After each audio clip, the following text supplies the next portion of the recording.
السلام علیکم ورحمۃ اللہ تعالی وبرکاتہ۔ بسم اللہ الرحمن الرحیم۔ الصاحی ترى برقا أريق وميضه كلمح اليدين في حبي مكلل يضيء سناه أو مصابيح راهب أما للسليت بالذبال المفتل قعدت له وصحبتي بين ضارج وبين العذيب بعدما متأملي۔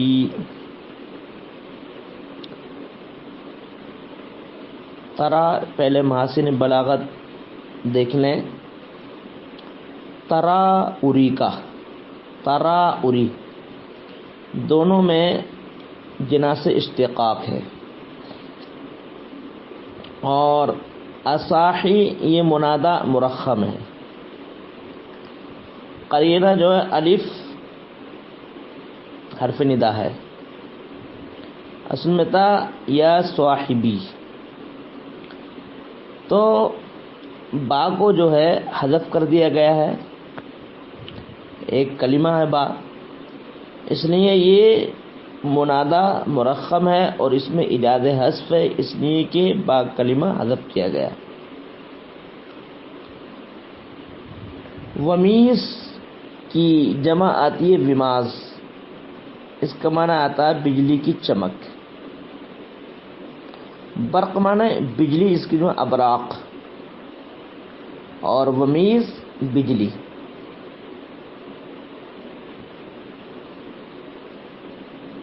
کلمح الیدینی، اس میں اصل میں بجلی کی چمک کو، اس میں تشبیہ مرسل مجمل ہے،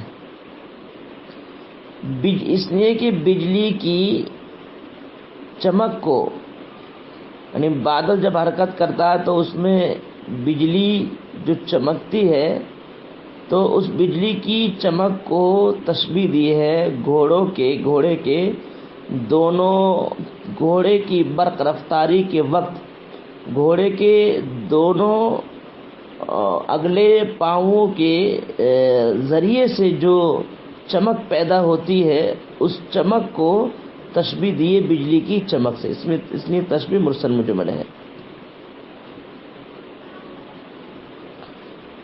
تو اس شعر میں جو ہے اصل میں اس شعر میں بجلی کی چمک کو اپنے گھوڑے کی ید کا اطلاق چار پیروں والے جانور کی جو اگلے جو دو پیر ہوتے ہیں وہ ید کے قائم مقام ہوتے ہیں، دونوں ہاتھوں کے قائم مقام ہوتے ہیں، اس لیے اگلے دو پیروں کو یہاں پہ یدین کہا گیا ہے۔ تو اگلے چلنے کے وقت اگلے دو پیروں سے جو چمک پیدا ہوتی ہے، وہ گویا چمک جو ہے تہبت بادل میں چمکنے والی بجلی کی طرح ہے۔ اب دیکھیے، اصاحی ترا، اے میرے دوست، ترا برقن، تو بجلی دیکھ رہا ہے۔ اصاحی ترا برقن، اے میرے رفیق، اے میرے رفیق سفر، اصاحی اے میرے رفیق سفر، ترا برقن، تو بجلی کو دیکھ رہا ہے۔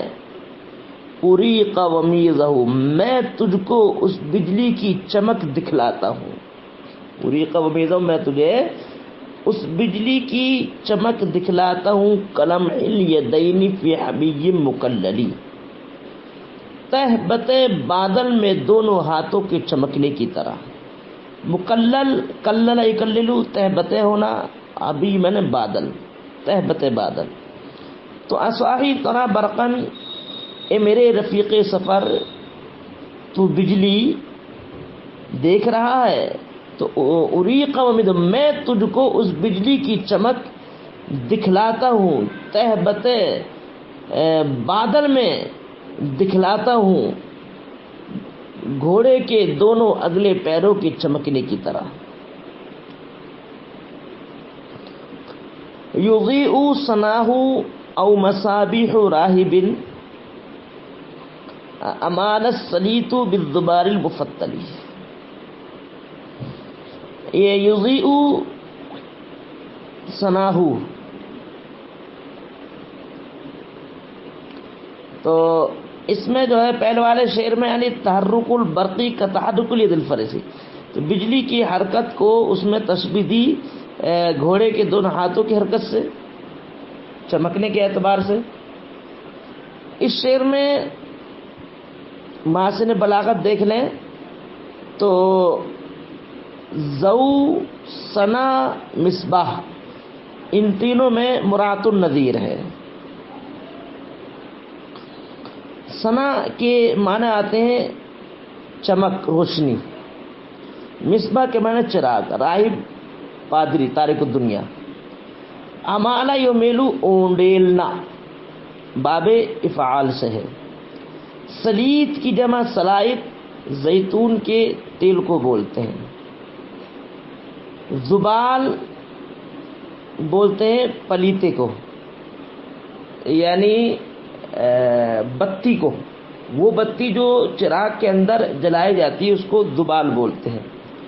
فتلا یفتلو، بٹنا، یعنی بٹی ہوئی بتی. سلیط مانے تیل. وہی امانہ سلیط بالزبال مفتلی، زبال موصوف، مبتل صفت. موصوف اپنی صفت سے مل کر، مجرور جار مجرور سے مل کر یہ ظرف لغو ہوگا امالہ کا. امالہ فاعل اپنے فاعل ظرف لغو سے مل کر کے یہ راہب کی صفت ہے. تو اس میں امالہ، سلیط، زبال، مفتل، ان تینوں میں مرات النظیر ہے. اور مجاز مرسل بھی ہے. مجاز مرسل اس طور پر ہے کہ بٹی ہوئی بتی چراغ میں جلتی ہے، تو جو چراغ میں بٹی ہوئی بتی جلتی ہے وہ ظرف ہوا، اور جس میں جل رہی ہے وہ مظروف ہے. تو اس میں ظرف بول کر کے بالزبار المفتل، یہ مظروف بول کر کے اس میں ظرف مراد لیا. بالزبار المفتلی یہ تو مظروف ہے، یعنی جو چراغ کے اندر جلتی ہے یہ تو مظروف ہے، اور چراغ جو ہے ظرف ہے. تو مظروف بول کر کے ظرف مراد لیا ہے مجاز مرسل کے طور پر. کیونکہ تیل جو ڈالا جاتا ہے وہ بتی میں نہیں ڈالا جاتا ہے، وہ چراغ میں تیل جو انڈیلا جاتا ڈالا جاتا وہ بتی میں نہیں ڈالا جاتا، چراغ میں ڈالا جاتا. تو چراغ جو ظرف ہے اور بتی جو مظروف ہے، تو کہ مظروف بول کے ظرف مراد لیا. اور محاسن بلاغت اس میں مرات النظیر ہو گئی اور مجاز مرسل ہو گیا، اور تجاہل عارفانہ ہے. تجاہل عارفانہ یہ کہ شاعر جانتا تو ہے کہ یقیناً بجلی کی چمک ہے، تو یہ نا آشنا کے طور پر بولتا ہے کہ یضیء صناہ او مصابیح راہب، یعنی بجلی کی چمک روشن ہے یا راہب کا چراغ. یضیء دونوں، یضیء صناہ اس بجلی کی چمک روشن ہے، او مصابیح راہب یا راہب کا چراغ روشن ہے. تو حالانکہ جانتا تو ہے کہ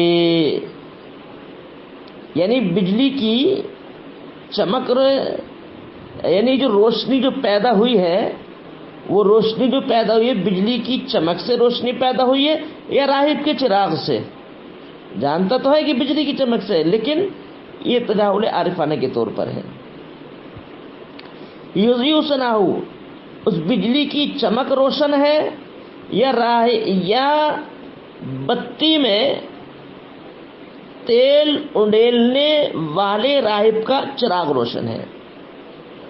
یضیء صناہ اس بجلی کی چمک روشن و تابناک ہے یا چراغ میں انڈیلنے والے، یہ چراغ میں تیل انڈیلنے والے راہب کا چراغ روشن ہے. تو یہ تجاہل عارفانہ کے طور پر ہے. یضیء ثناءہ اس بجلی کی چمک روشن و تابنا کے او مصابیح رائبین کیونکہ بعد والا جملہ رائب کی صفت ہے. اما نستطیل بالزبان فتلی چراغ میں تیل کو اڈیلنے والے راہب کا چراغ یہ چراغ روشن ہے. قعدت له وصحبتی بین دارج و بین العذیبی بعدما متأملی. دارج جو ہے یہ چشمہ آب کی جگہ کا نام ہے جہاں پر چشمہ ہوتا ہے اس جگہ کا نام ہے. اور عذیب جو ہے یہ ایک وادی کا نام ہے. اور بعدما متعملی کیونکہ بعد مضاف ہے متعملی مضاف نہیں ہے تو مضاف الیہ کے درمیان جو ما جو ہے یہ زائد ہے. متعمل جو ہے یہاں پر یہ اصل میں مصدر ہے. یہ متعمل مصدر ہے مصدر میمی جس کو بولتے ہیں مصدر میمی. وہ صحبت میں جو ہے مفعول یہ معیت کے لیے یعنی مفعول معو ہے یہ. اور لہو کی ضمیر لوٹ رہی ہے وہی بارش کی طرف بارش کا نظارہ دیکھنے کے لیے.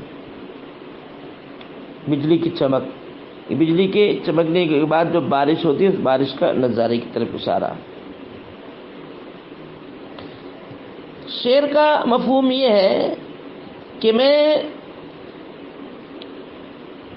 بارش کا دیدہ زیب خوب رو منظر کو دیکھنے کے لیے بیٹھ گیا. غور و خوض کرنے کے بعد اپنے دوستوں احباب کے ساتھ مقام دارج اور عذیب کے درمیان. اب دیکھیں قعدت لہ اس بارش کا منظر دیکھنے کے لیے میں بیٹھ گیا وصحبتی اپنے دوستوں احباب کے ساتھ بین دارج و بین العذیبی مقام دارج اور عذیب کے درمیان غور و فکر کرنے کے بعد مقام دارج اور عذیب کے درمیان اپنے غور و فکر کرنے کے بعد میں بیٹھ گیا. یعنی مقام دارج جہاں پر چشمہ ہے اور اسی چشمے کے پاس میں ایک وادی ہے اسی کے درمیان بیٹھ گیا. بعد سے جو بارش برس رہی ہے اس کا خوبصورت دیدہ زیب منظر کو دیکھنے کے لیے خوبصورت منظر دیکھنے کے لیے وہ میں بیٹھ گیا.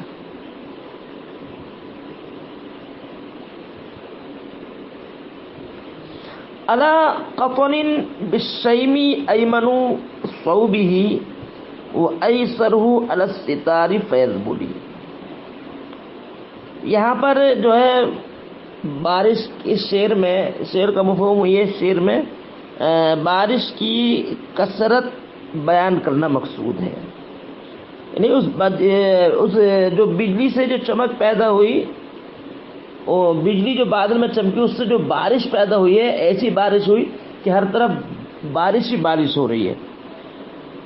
مقام دارج اور عذیب کے درمیان میں بیٹھ کر کے جب میں نے منظر دیکھا تو قطن پہاڑ کی طرف دیکھا تو اس پر بھی بارش ہو رہی ہے اور ستار اور زبل ان دونوں پہاڑوں کے پہاڑ ستار پر دیکھا تب بھی بارش ہو رہی ہے اور یذبل پر دیکھا تب بھی بارش ہو رہی ہے.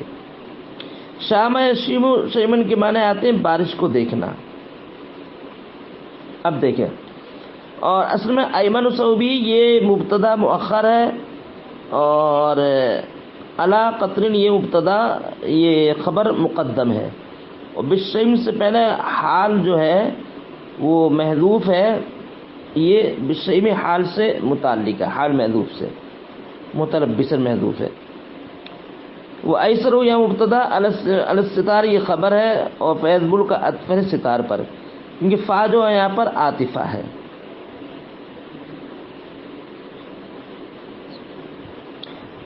تو دیکھیں علی قطن بالشیم ایمن صوبہ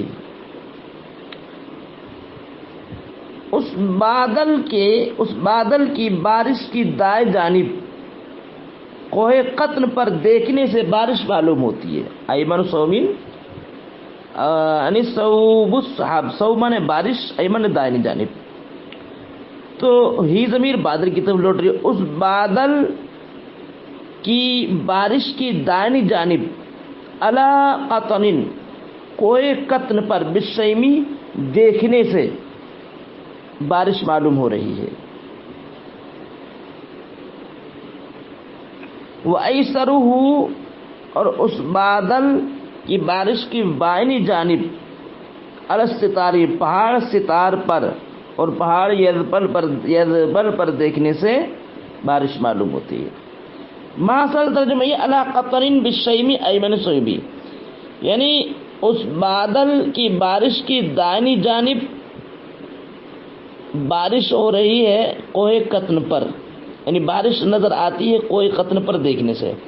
وَأَيْسَرُهُ، اور اس بادل کے بائنی جانب بارش کی طرف دیکھو تو بارش نظر آ رہی ہے برستی ہوئی پہاڑ ستار پر اور یزبل پر. ایسے میں ینظرو نظر آ رہی ہے، یشاہد دکھائی دے رہی ہے، اس میں جو فعل محذوف ہے.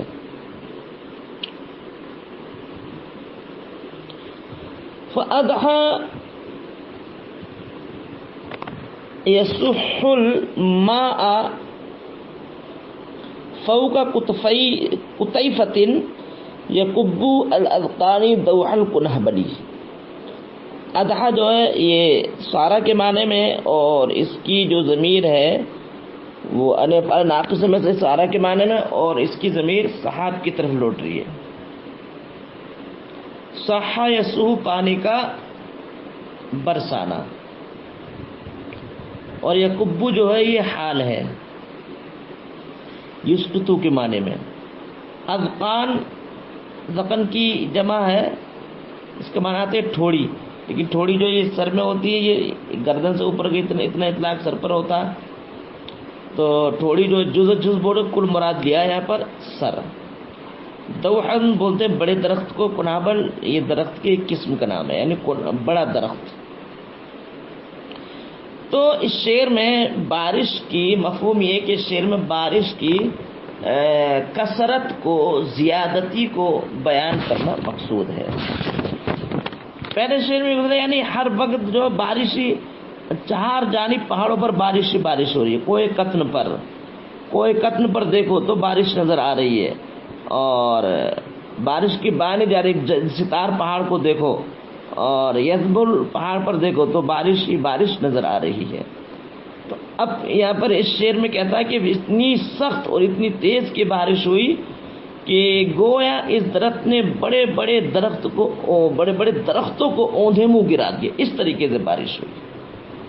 اب دیکھیں فَأَضْحَى يَصُحُّ الْمَاءَ، سحسو پانی گرانا، تو وہ بادل پانی کو برسا رہا ہے مقام قطیف کے اوپر. قطیفہ ایک جگہ کا نام ہے، مقام کا نام ہے. فَأَضْحَى يَصُحُّ الْمَاءَ، تو وہ بادل پانی کو برسا رہا ہے مقام قطیفہ کے اوپر. اب یہ حال ہے، سحو کی ضمیر سے، ماں سے حال ہے. یکبو علی الاذقان دوح الکنحبلی، کنحبل جیسے بڑے درختوں کو سروں کے بل گراتے ہوئے، اوندھے منہ گراتے ہوئے. فَأَضْحَى يَصُحُّ الْمَاءَ، تو وہ بادل پانی کو برسا رہا ہے فوق قطیفۃ، مقام قطیفہ کے اوپر. یکبو الاذقان دوح الکنحبل، کنحبل جیسے عظیم بڑے درختوں کو ٹھوڑی کے بل گراتے ہوئے، اوندھے منہ گراتے ہوئے، سر کے بل گراتے ہوئے، اوندھے منہ گراتے ہوئے. تو الحمدللہ آج 5 اشعار ہو گئے. 5 اب کل کو جو ہے یہ انشاءاللہ العزیز پہلا معلقہ جو ہے پورا ہو جائے گا.